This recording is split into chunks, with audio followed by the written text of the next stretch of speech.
This is We Burlesque.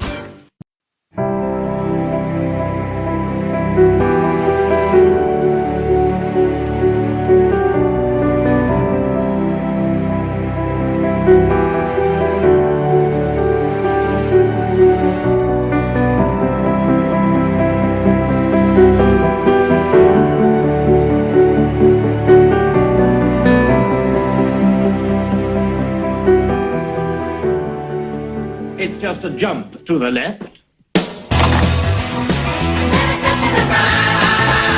With your hands on your hips.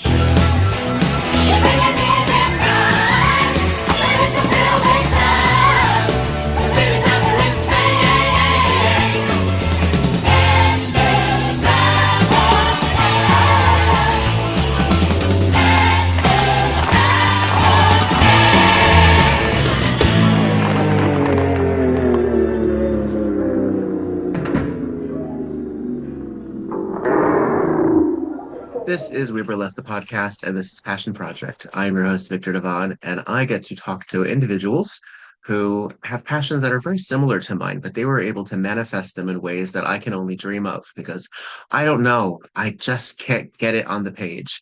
And here is someone who absolutely got it on the page. I'm very excited to talk to the writer of FRANTASTIC, the Fran Fullenwider story.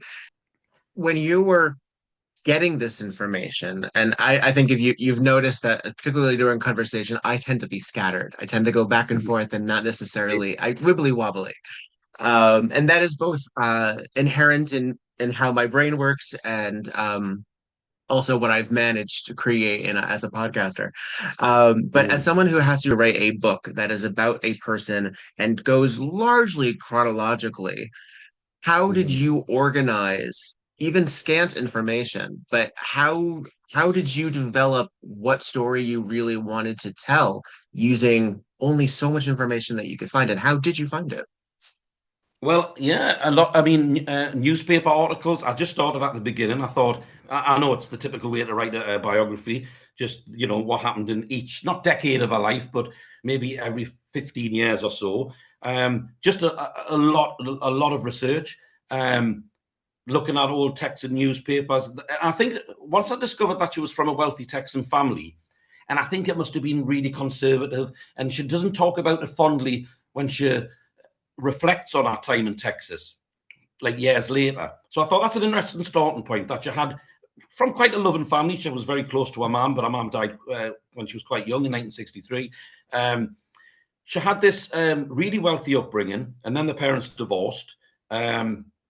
And I think that maybe rebellious streak, she came from a very conservative, very, white, upper middle class kind of background. And I think without a doubt, she rebelled against that. If you go to a convent school in France and then you go to an American independent school where she was, which was for the children of ex-servicemen, it's going to be pretty sedate. So by the time she went to the University of Munich, where she did her later education and a beer drinking exploits became quite legendary, apparently, she was rebelling against that system. You can imagine 1950s, America and the,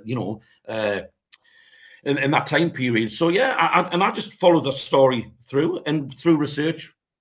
It's amazing once you get one name. So, for example, one of the first people who ever replied to an email was Jeremy Irons, because in a film called House of the Spirits, Fran plays the mother of Jeremy Irons and Glenn Close. Mm-hmm. So, and you name drop, I suppose, when you send in different emails out. You go, well, Jeremy Irons has just shared his memory, so it'd be great if you could. They don't know if you're telling the truth about that, but that happened to be true. But because it started with a big name, I think more people just got. And she was very popular. She had lots of friends. Some of them were well known. Some of them were Gracie Tunes, for example, who's a tap dancer in Fort Worth, Texas. She was one of her best friends. Her brother is Tommy Tune, who's a famous Broadway show entertainer. So there's all those little connections. And once you start getting those little connections, and then you find out, in 1980, she became a millionaire overnight by this inheritance. You've got then another little strand to follow and break down and think, what did she do in those time periods? Did that affect her life? Because then she was comfortable enough financially not to pick these parts where she's cast as fat lady or buxom beauty, and she could work at her own pace. So it just it was really quite, I wouldn't say it was easy, but once you start getting these little bits of information, it all just seemed to fall into place. When this was still originally a magazine article to now, which is on the verge of Mhm. publication, what's the time span on that? Oh, this has probably been um, maybe 4 years, I think, in total. Yeah, 4 years. I mean, when you're working full time as a teacher, you have Hmm. to obviously prioritize your job. So I have to do that. This is something that I would do on weekends or, during the school holidays, etc. So it wasn't something I could, pump all my time into. So yeah, it's been quite a long. I think a biography is because there was the Rocky Horror Show, for example. The chapter on it didn't include some of the big names. So I went back to it and I managed to get in touch with Richard O'Brien, with the director Jim Sharman, with Sue Blaine, who did the costumes, Okay. and they provided their memories. So that, and I thought for the 50th anniversary of the film, I know that was last year, but I mean these Yeah. celebrations are going to go on for a long time. I thought it's great to extend that chapter, and that's what happened with that particular process. So yeah, it was meant to come out last year, but then because I wanted to update that chapter, it was delayed until May, which was fine by me because the Rocky Horror interest. And I think, to be totally honest, if she wasn't a Transylvanian in the Rocky Horror Picture Show, would this book have been commissioned? It's possibly not. Yeah. It's the film that attracts the most attention that she was in because it's the biggest film she was in, and this cult following that it's got, it doesn't seem to be waning at all. So I'm eternally. I don't. I like to make it clear there was a lot more to Fran Fullenwider than the Rocky Horror Picture Show, but I'm grateful she was in the Rocky Horror Picture Show. Not apart from it being a marvelous film, but the fact that it's what gives her that interest. I think that initial interest, and then people will read. The rest of her life was pretty interesting too. Well, Rocky Horror fans are ravenous. Like there's Mm-hmm. a reason that we say cult for one thing. And again, not just emulating and not just but collecting, certainly. Mm-hmm. But because Rocky Horror is a moment in time that has surpassed that for the last 50 years, but certainly, but we can say, well, we can pinpoint a historical creation point for that point. There is before and after Rocky Horror for a lot of individuals, certainly for Tim Curry, certainly for Susan Sarandon, and any book that would be by them. And I'm not sure if you've read Tim Curry's memoir, um, but there is you have to get into it. You have to address it, and because it's Mm-hmm. one of the most documented films that was not a hit, and yet we're still seeing photos that were taken on the set that we've never seen Mm-hmm. before. For a film that was not huge budget or anything like that, there is so much information that just comes out in drips and drabs. And certainly when it comes to Fran, it's her most documentation because there are so many Mm-hmm. photos of her as a Transylvanian, as Yeah, a of course. specific Transylvanian, yeah. Yes. Yeah. Um, but unfortunately, because of the nature of the film and Fox's, we'll say, resistance to putting Mm-hmm. money behind it, and amplifying it in a real way. So much of that is fan sourced. So much of Mm-hmm. that. There's a reason there were fanzines, and that there's the callback elements of it are fan created.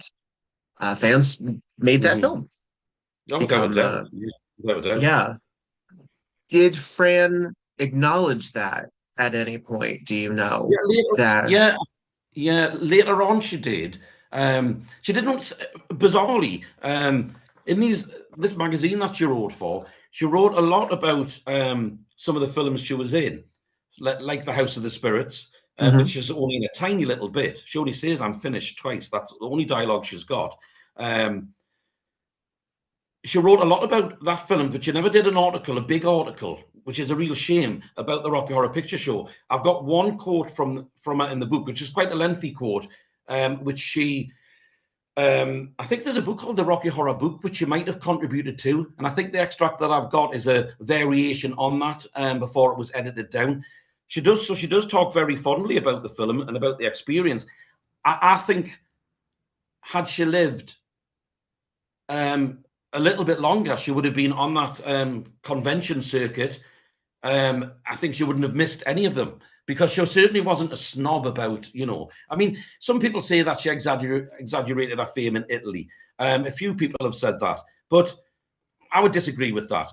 She does talk about it fondly, and there clearly was an interest with her in Italy, because she went back in 1995 to do an episode of a sitcom called Pazza Famiglia, years after she'd made the last Italian film. So yes, she does focus on the Italian stuff, and it's a shame she didn't write about the Rocky Horror in any detail. But she certainly never. There's certainly nothing negative she ever said about it.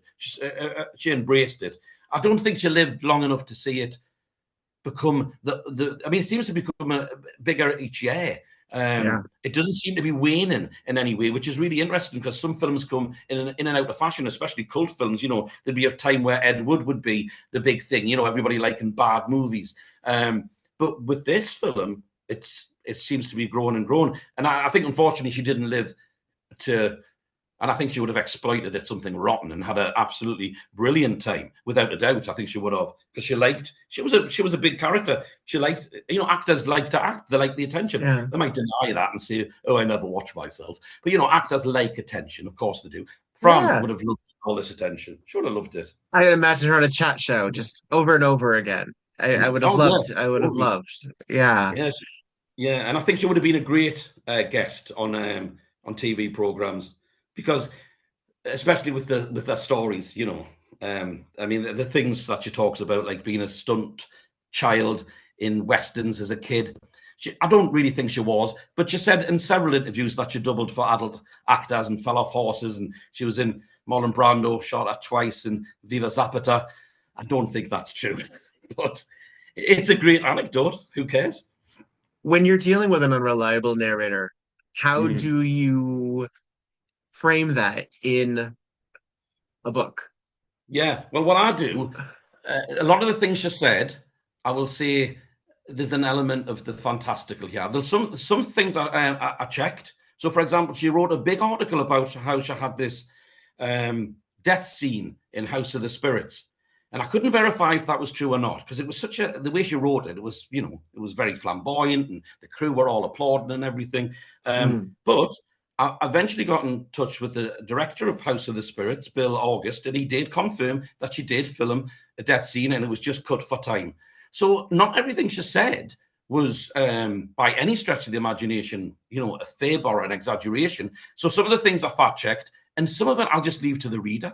If you want to believe that she jumped off a diving board at the age of 5, holding 2 balloons, wearing clown feet, in full clown makeup, and did a somersault, believe that if you wish. That's up to the reader, isn't it? Ultimately, Who's to say? Who's to say? I can't prove that one way or another. So let the reader decide. Yeah.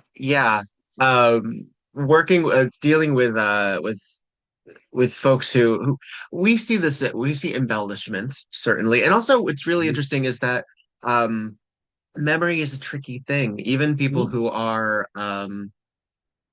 very significant celebrities. I'm a big Madonna fan, and I don't believe necessarily that every time she says something in an interview that I know is wrong, that she knows she's lying or that she's intentionally misleading. I think she misremembers, and it became what people talk about.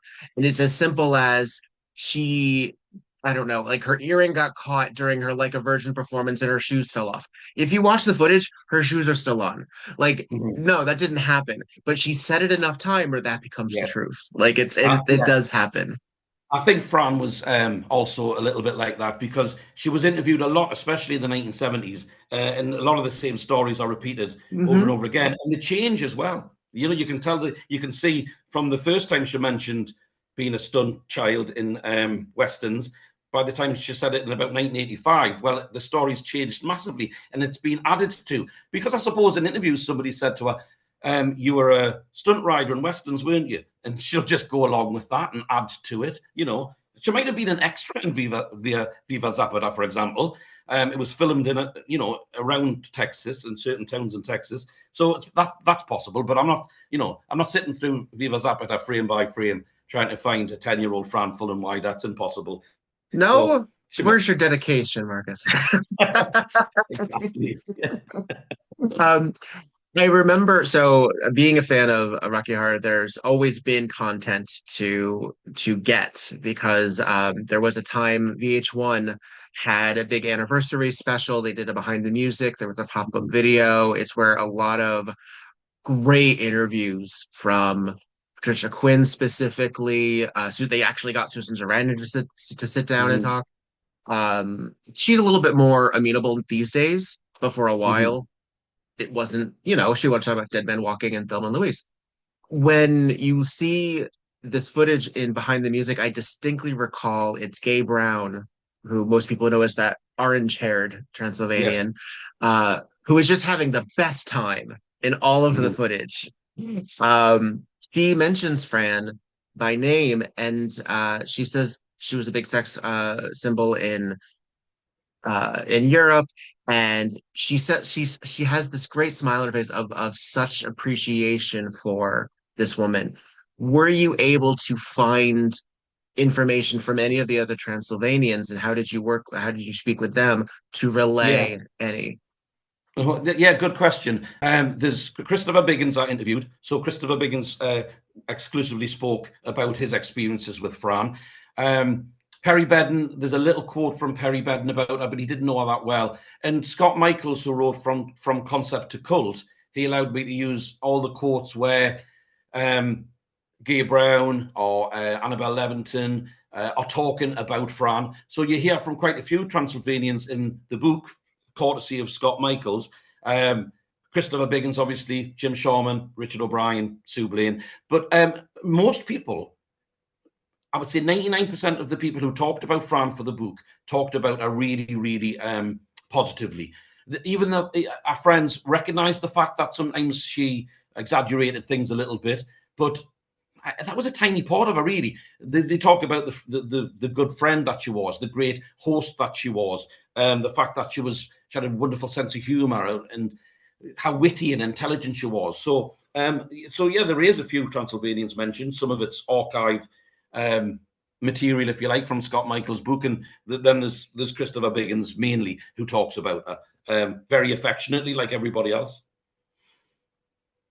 You mentioned that she became a millionaire overnight. Can you step into that a little bit more? Yeah, yeah. It's. I mean, I'm not giving any spoilers away because the few bits of information about Fran that are available on the internet. One of them is this story that she had an inheritance from Mm. an aunt that she never met, and she also did, because she liked talking about it. She did quite a lot of interviews where she talked about the fact that she became a millionaire overnight. She inherited this money from her aunt Margaret G. I think she was called, a Margaret Gee. And it was split between her and two other people. So I think she got 2 million in 1980, which is not to be scoffed at, you know. No, But what it I'd did love do, 2 million. but yeah, it did. What it did though for her was it allowed her to give her that financial security, so she didn't have to accept these ports where she was on the credit as fat lady, for example. And really after that she didn't. After she became a millionaire, apart from the Monster Club, and Books and Beauty is quite complimentary, really, isn't it? It's not offensive. She didn't play parts that were focusing on her weight. She had a rare dramatic part in a medical drama called Angels, where she plays a bedridden woman. And the storyline is about the fact that she's depressed and her husband's left her, and it's to do with her weight. And she gives a really good performance, and she's really downtrodden, and her hair's all. She's put in a wig, and she looks much older than her years. A rare opportunity where she was given the chance to, play a dramatic role, because casting directors in the 80s weren't as, you know, um, they didn't look further afield. They would want certain Mhm. types, certain roles. So, yeah, that the becoming a millionaire I think it had a positive effect, not just on her life, obviously, and the quality of her life. I mean, I don't think she was ever poor because of her upbringing anyway, but it gave her that security, that she could continue Where did she her choose to career. live? She lived in London. Okay. She lived in Randolph Crescent in London, quite a nice big house. She lived on Abbey Road during the 60s. She had a house that she shared with various people for quite a while in the 70s as well. And some people have wrote little bits about her online who, I mean, if you Google Fran Fullenwider, you'll come up with the same articles that I read when I started the book 4 years ago. And then the odd mention of me in my book. So there's so much information in this book that you're never going to get to read anyway. A shameless plug, but that's the truth. Yeah.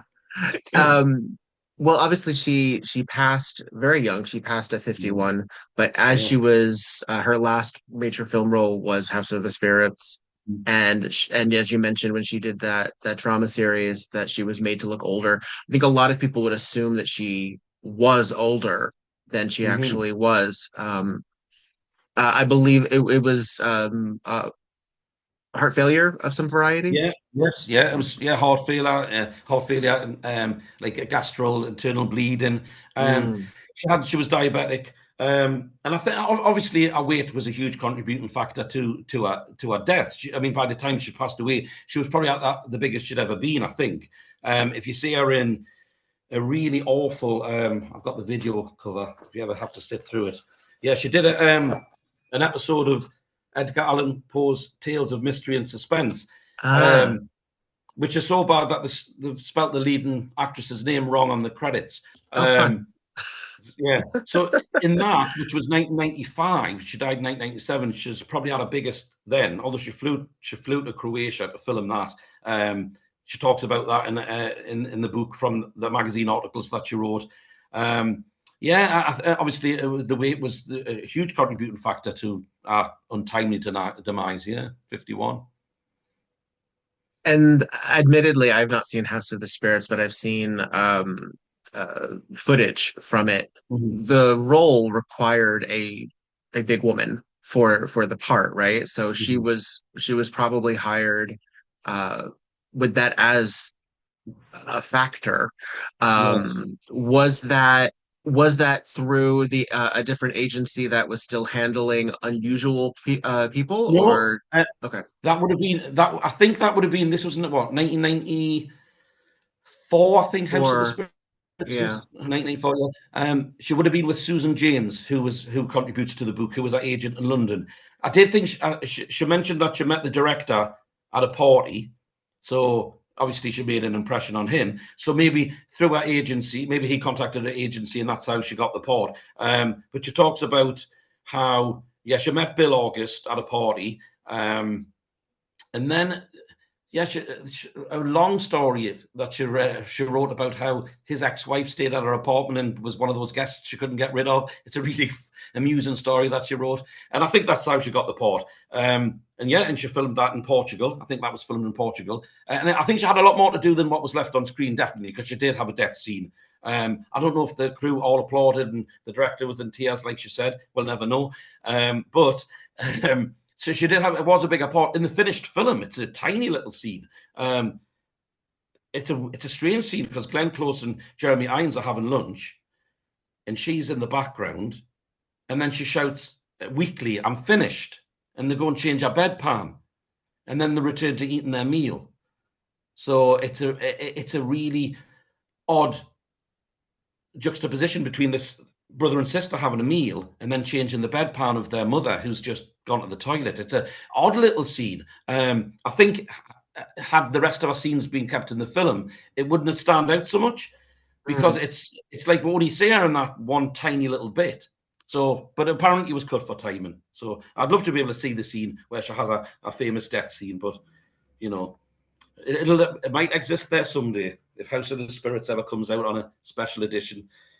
I don't think That's it's a the thing too. Is Criterion. it's not exactly a blockbuster, so unfortunately, we're sort of left to Yeah. Yeah, and she gloated about that brilliantly in one of her magazine articles that despite its starring Meryl Streep, Glenn Close, Jeremy Irons, Winona Ryder, Antonio Banderas, it was a big flop, wasn't it? And she does gloat about that in one of her magazine articles. So I think that was it was a nice way for her to deal with the fact that they'd cut that scene right down. So I'm sure she would have said it was a masterpiece had they kept a scene in oh, it. But naturally, naturally. yeah, she would. Yeah, she She would would have have. campaigned for the best supporting actress, naturally. She would have. Yeah. Um, Now, obviously, she's a lot more vital in Monster Club, and she has a delicious finale moment with Vincent Price. Can we talk a little bit about how that came to be? I don't want to give too many spoilers away in the book, but she managed to negotiate a really great deal for doing that. What I think was 2 days' work in the Monster Club, because she's got such good billing. Because I think she's billed as extra special guest star above Mm. Anthony Steele, who's just special guest star. She just managed to get a really good financial deal on that, and a call to the studio. Even though she appears right at the very end, she's got no dialogue. It has no bearing on the actual film at all, but and she appears right at the end of the film. And yes, she has this really joyous moment, doesn't she, with Vincent Price, where they're just dancing, and it adds nothing to the film at all. But it's a really, in many ways, it's a perfect ending, because I mean, the Monster Club's not a masterpiece by any stretch of the imagination. It's quite good fun, but it's Fun. it's not. It's fun. It's fun. Yeah, I've watched it more than once, so there must be something, and not just for Fran. Yeah, it's a really great little moment, I think. And there's some lovely. You can probably see them online. There's some great rehearsal photos where they just look like they're having a blast and they're really Yeah. having a laugh together. She writes about, you hear more about the Monster Club filming in the book, from Roger Sloman, who played the club secretary, who also happens to be a werewolf. He talks about his time on the film, as does Fran from the magazine articles. And she talks about John Carradine, so you can hear her experience of John Carradine and Vincent Price, and working with these two classic Hollywood horror legends. Monster Club's a fun little credit for Fran, I think. It's a good one. Yeah. And it's funny too, because I think a lot of people don't realize that they've at least seen footage from it, because there's this famous it goes around every Halloween as a TikTok of the stripper Oh, yeah, it's removing brilliant. her flesh from it, because there's this famous it goes around every Halloween as a TikTok of the stripper Oh, yeah, it's removing brilliant. her flesh. Yes, I remember seeing that when I was probably far too young to watch it, and thinking it was the most incredible special effect that I'd ever seen. And It's obviously, spectacular. watching it now, it's animated, but it's very well done. It's a great Yeah. little idea. It's a great idea. Yeah, Yeah. it is good stuff. Uh, so working with this information and having it, how with it when you're dealing with somebody who has already passed on, there's a natural finite bit of resources, certainly, and you can kind of guess where that it's going to end, because it's not going to go much further. Since her legacy is tied to these sort of cult medias, it does go beyond her. I mean, right now she's been gone 30 years 29 or years. more. Yeah. So how did you know you were finished? And I know you said you went back to it to add some more information about Rocky, but how did you know you were done as a writer? Yeah, I mean, once I'd wrote I think there's 10 chapters. Once I'd wrote them all, um, obviously you're going to end at the end of her life, but I thought you can't write about Fran Fullenwider and not talk about society's attitudes towards bigger people. So Mm, I wanted to end it with just before the quote. There's a really lovely quote that I used that was at a funeral about making the most of your life. I wanted to include a little bit about how society's attitudes changed a great deal since Fran was acting towards bigger people, and to some extent I have. But then you have programs which are pretending to be educational, like my £600 Life and yeah. £600 Sisters, where these are quite exploitative programs, because you've seen these programs and where people have cut them down to little memes and little gifts and things, and that's laughing at fat people. Basically, it's the same thing. The program, I think programs like that are pretending to be doing some sort of service, but they're not really. And then you can talk about Lizzo having bigger dancers at Glastonbury and things like that, which might be a more positive move.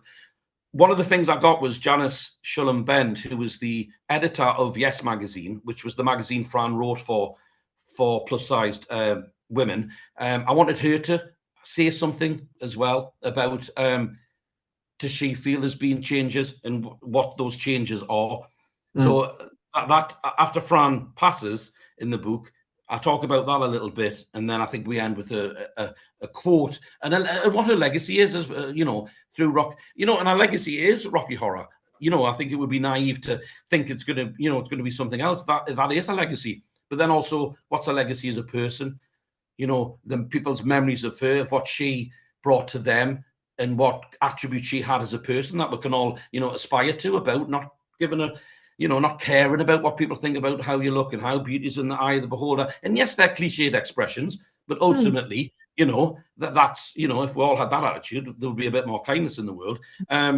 So I don't mean that to sound crass or No. excessively sentimental, but it does end on that note of yes, she has a film legacy, but she also has a legacy as a person and what she brought to other people's lives, which was a joyous person to have in their lives. Is this the end of your time with Fran? Did this book conclude your Yeah, not your yes, interest per se, but I think so. I think when the book comes out, if people contact me to ask about Fran, or they also knew Fran and they had a memory, I'm always going to be interested in that, because I do think she had a really interesting life. I hope other people think she had an interesting life too. So yeah, I think I have to put Fran to bed for now, and then move on to something else. And I want to write about the film Being There. The Peter Sellers film. I don't know if you know Being There. It's my favorite film of all time. I want to write the definitive book about that movie. So I've done 2 biographies. I'd like to do something a little different. I also have an idea for a book called I Was in That Once, where I interview 50 actors who appeared only once in a very famous TV program, whether they're famous or it was a bit part, and we just talk about their experiences. I have started that one, actually. I spoke to I had a great interview with a guy who played Tweaky Guy in an episode of Breaking Bad. And it doesn't matter if you're a star or it was a bit part. Some people, fascinating tales are fascinating tales. So I want to make a collection of those stories as well. So I've got a couple of ideas on the go, but Fran will always be close to my heart. How sentimental. you have amassed something of a personal archive of information as well as physical items. Where do you keep them and what do you do with them? Well, this box that I've got next to me now, it was just shoved under the bed. Uh-huh. A copy of Big Girls Don't Cry, which was a book that Fran wanted to turn into a movie. She briefly had the rights to it, but it never happened. I got that from the author, Harold Corton. He wrote under a pen name, Simon Cooper. So that's just on my bookshelves. And I keep all these other things, these magazine articles. I mean, I'll never read these Italian magazines, but I did get the bits about Fran translated. So I just keep them. I keep them in a box and they'll just go back under the bed. And I can't imagine ever throwing this stuff out because it was, I love the research process of writing a book. I love it when you get a lead and you manage to get in touch with somebody who is going to be able to contribute something good to the book. So yeah, I'll keep all this stuff, just shove it under the bed. Because this treasure, how could you? I mean, Yeah, it is. You have you said you that Fran wrote for Yes Magazine. So you have copies of that and her. yeah. That was in English. Yeah, they're all English. They were. It was a magazine that ran for about 2 years. Fran, I think she wrote for nearly every single issue, and all of them. These aren't available online. I got them from the London's Women's Institute that kept digital copies of them, and also from the editor, Janice Shulham-Benn. So a lot of these magazines took me ages to try and hunt down, and then eventually got in touch with the editor, who then put me in touch with where they're held in this archive in London somewhere. So this is all, to me, it's fascinating stuff. So I'll always keep all these magazine articles because if like I said at the beginning of this interview, really, if I don't document this story, it might never be told. Now, whether that's a good thing or not, that's up to the reader, isn't it? But someone's got to do these things. I think film history, no matter what your contribution to it was, if nobody asks you your story, it's never going to be archived, it's never going to be told, and then it's just lost forever. So I think it's great that we have books about people who are stars and books about people who are bit players. If you're a film extra and you've wrote a particularly great book, I think that's just as good as well. Stories need to be told. Yeah. Yeah. Particularly marginalized people and people who have a different perspective on the process as well. Yeah. I'm with you on that one. Um, Before I let you go, and I thank you for being so generous with your time, No um, problem. uh, if you were to, as an author, give advice to someone who was interested in either writing their own story or writing about somebody else or writing in general, what would your advice be to that person, or what did you find to be some of the most useful techniques to keep you grounded and focused? Yeah. Okay. Well, again, it's a cliche, but don't give up. Mm, This book, once it was finished, was sent to quite a lot of publishers who turned it down. And then in 1 week, not I wasn't at the point where I was going to give up. I remember saying to my wife, this book's going to get published. And she said, I know it will. And a couple of weeks later, I got an offer from a publisher in America, and I got an offer for a publisher in the UK in the same week. So I went with the UK publisher. And I think just don't give up. And I think you won't give up when you follow a lead that leads to something really successful, and you think, well, I've got that now. That's done. That's documented. I can move on to the next thing. If you believe it's a story worth telling, it's probably a story worth telling, and listen to other people about your writing, about what works and what doesn't, and don't be afraid to edit. It's one of the worst things because you get so attached to it and you think that's such a pithy, amusing quote. I've got to have that in. But sometimes it might not lend itself to the book that well overall, or it might not have a really good, it might not fit the book perfectly. It might mhm. be too tenuously linked to Fran. So, you have to be brave to say, well, I'm going to cut that bit out. Yeah, even though I might like it, I've got to cut that. I suppose it's like film scenes where they cut scenes out of movies, which you watch them on the. Where everyone, the director clapped and cried. Yeah, See? yeah, yeah. I know. I would love to see that. So yeah, don't give up and edit and listen to people's advice about your writing. Yeah. Well, Yeah. that's the other thing too, is I would think that if you do have to remove it, you still retain it. So it's something that you can then, share at a dinner party or Yeah, on a exactly. It's podcast or anecdotal. interview, or it's Yeah, a little exactly. anecdote that didn't make the cut. Exactly. Yeah. Well, I thank you. The publisher, excuse me, the publisher of the book is.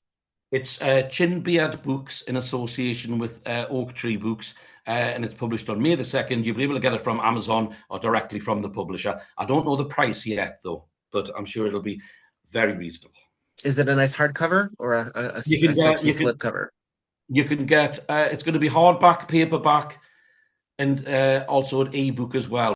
Well, I thank you for providing dignity and recognition to someone who may, for a lot of individuals, may seem like such a small element of a global phenomenon, Mhm. but also was beyond that. And if we're able to hold space for the lengthy and storied career Mhm.